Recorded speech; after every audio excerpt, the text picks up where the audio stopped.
right, Bruce. So if this was a case of, allegedly there was nobody else there in the incident, only E. Jean Carroll and Donald Trump himself, if the jury bought her claims of sexual abuse, why wouldn't they buy her claims of rape?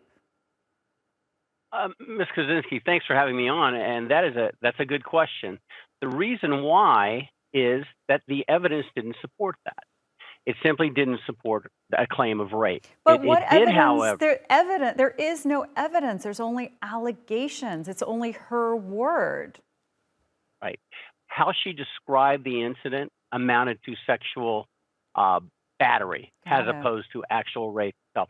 And actually, in a very interesting twist, as a lawyer, I will tell you the fact that the jury did not find that former President Trump committed rape, but did commit the sexual battery, will make this case almost impossible to overturn on appeal. Because this shows that the jury was very careful, very precise. This wasn't a jury charged and overwhelmed with emotion, wild-eyed out to get former President Trump.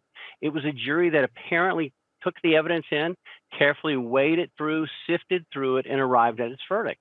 So your question is brilliant, because that's going to be one of the key things I think that the appellate court looks at, is what they didn't find, what they didn't say happened based upon the evidence.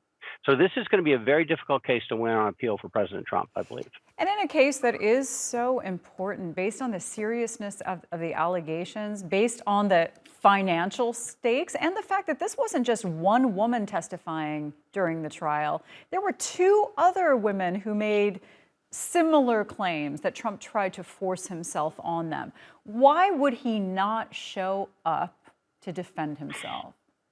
Michelle, that is exactly the question that everyone has to be asking themselves, and I think it's actually going to be the issue that destroys Trump's credibility going forward.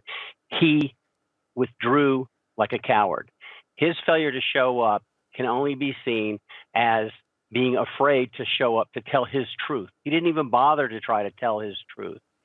He refused to show up, and I think that ultimately even his supporters are going to see that it's very difficult to support him. I think we're witnessing the beginning of the downward spiral of President Trump. Repeatedly and consecutively now, his most ardent supporters are having to hold their noses to back him.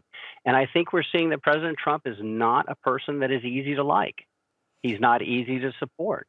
His failure and refusal to show up speaks volumes. Now, you're not supposed to. This wasn't a criminal case, by the way. Right. In a civil case, you can try an empty chair case. That's one of my favorite things to do as a lawyer, is to place implications on someone's inability to testify or refusal to testify or refusal to show up. I've been in civil trials where I played the empty chair card, and usually it was successful. And so in this case, you can imply that he did it if he didn't show up to testify. It's not a criminal case at all. So the constitutional rights of against self-incrimination do not apply.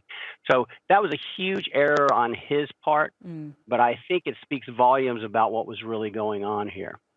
Even after this, though, do you really not see him as the Republican frontrunner for the next election? That's a very difficult question. I don't see him anymore as that, because here's the reality.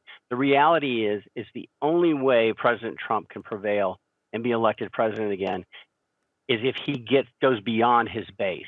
He cannot be elected in a general election with only his base voting for him. I think he's going to lose a portion of his base because they simply can't stand it anymore. They don't want to deal with the drama. Interesting. But he has to attract people that are outside his base to win. He has to be seen as a good, viable, decent, and reasonable alternative. I think this verdict and the other things that are going on in his life makes that possibility impossible. I think the ship has sailed for him. And I think the Republican Party has some serious thinking to do. Yeah, we'll see. Okay, Bruce, really good conversation. Thanks for joining us. Thank you for having me.